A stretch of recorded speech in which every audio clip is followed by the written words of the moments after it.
मित्रांनो, आरोग्य विमा ही काही चैनीची गोष्ट नसून ती आज काळाची गरज बनलेली आहे.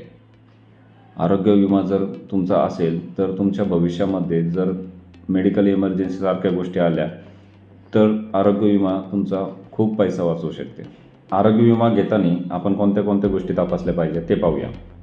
आरोग्य विमा घेताना त्याचे जे सम इन्शुर्ड आहे हे कमीत कमी 5 ते 10 लाखाच्या पुढंच असणं गरजेचं आहे.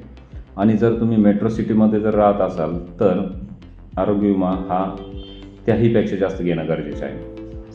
त्यानंतर तुमच्या आजूबाजूचे हॉस्पिटल्स हे त्या विमा कंपनीमध्ये कॅशलेस सर्व्हिस देत आहेत का हे चेक करून घेणे हे देखील महत्त्वाचे आहे. आणि जर तुम्ही तरुण असाल तर तुमच्या कुटुंबासाठी जो विमा घ्यायचा त्यासाठी तुम्ही फ्लोटर पॉलिसी घेतली पाहिजे.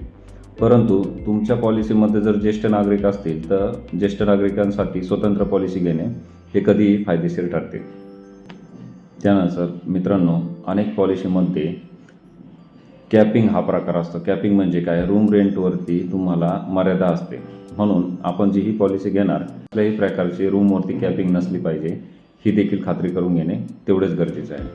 पॉलिसी करताना पॉलिसीसाठीच्या ज्या महत्त्वाच्या अटी आहेत हे आपण समजून घेणे गरजेचे आहे. वेटिंग पिरियड म्हणजे प्री एक्झिस्टिंग आजारासाठी कंपन्या 2 ते 4 वर्षाचा वेटिंग पिरियड लावते. म्हणजे ते कालावधी 2 ते 4 वर्षासाठी कव्हर करत नाही. म्हणून आपण जी ही पॉलिसी घेणार त्या पॉलिसीमध्ये वेटिंग पिरियड हा कमी कालावधीचा असणे गरजेचे आहे. त्याच्यानंतर काही पॉलिसीमध्ये कोपेमेंट असते 10%, 20%, 30%. म्हणजे जेवढ्या पर्सेंटमध्ये कोपेमेंट असेल तेवढे पर्सेंट बिलाच्या तेवढ्या पर्सेंटची अमाऊंट हा ग्राहक भरणार असतो. म्हणून आपण जी ही पॉलिसी घेणार त्या पॉलिसीमध्ये आपल्याला कसल्याही प्रकारचे कोपेमेंट नसावे ही खात्री आपण करणे गरजेचे आहे. त्यानंतर मित्रांनो, क्लेम घेताना आपण कोणत्या प्रकारची काळजी घेतली पाहिजे ते पाहूया.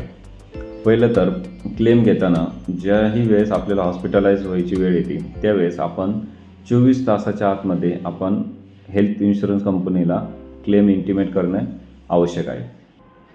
त्यानंतर आजारसंबंधितले जेही डिस्चार्ज समरी असेल, जेही बिल असतील, त्यानंतर लॅबचे रिपोर्ट असतील, डॉक्टरांचे प्रिस्क्रिप्शन असतील, या सगळ्या गोष्टींची एक फाईल तयार करणे गरजेचे आहे. सर्वात महत्त्वाची गोष्ट ती म्हणजे विमा पॉलिसी घेताना म्हणजेच मेडिकल इन्शुरन्सची पॉलिसी घेताना विमा प्रतिनिधी असेल किंवा कंपनी असेल यांच्यापासून जर तुम्हाला कोणत्याही प्रकारचे आजार अथवा कसल्याही प्रकारचे ऑपरेशन जर पॉलिसी घेण्यापूर्वी जर असतील तर त्याची माहिती ही विमा प्रतिनिधी अथवा कंपनीपासून कुठल्याही प्रकारे लपवून ठेवू नका. तर भविष्यातील आपला क्लेम हा नाकारला जाऊ शकतो. त्यामुळे आपण कंपनीपासून प्री एक्झिस्टिंगचे ज्याही काही गोष्टी असतील ह्या कंपनीपासून आपण लपून नाही ठेवले पाहिजे. हेल्थ इन्शुरन्स पॉलिसीमध्ये आपणास मिळणाऱ्या सुविधा खालीलप्रमाणे